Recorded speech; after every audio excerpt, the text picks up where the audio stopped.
The news of the second mass murder in 3 days had shaken the residents of California to their core.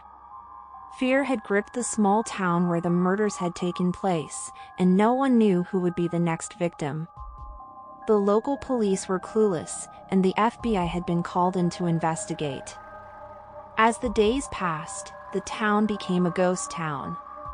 People were afraid to leave their homes, and the streets were deserted. The only sound that could be heard was the wailing of the mourning families. The first murder had been horrific enough, but the second was even more gruesome. The killer had left a trail of blood and destruction, and the police had found no leads. The town had become a place of horror, and the people were living in a state of constant fear. The residents had started to speculate about the killer. Some said it was a serial killer, while others said it was a revenge killing. But no one knew for sure.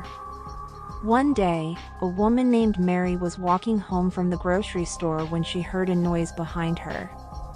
She turned around and saw a shadowy figure standing in the distance. She tried to run, but her legs wouldn't move. The figure started to move towards her, and she could hear its footsteps getting louder and louder.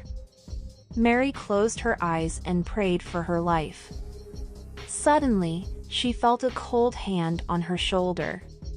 She turned around and saw a man standing behind her, holding a knife. The man had a crazed look in his eyes, and Mary knew she was going to die. She tried to scream, but her voice was stuck in her throat. The man raised the knife, and just as he was about to strike, he disappeared into thin air. Mary fell to the ground, trembling with fear. She looked around, but there was no one in sight. She got up and ran as fast as she could, back to her home. The next day, the police found the killer. He had committed suicide, leaving behind a note that read, "I did it for the voices in my head. They told me to kill, and I couldn't stop myself." The town slowly started to return to normal, but the horror of the second mass murder in 3 days would never be forgotten.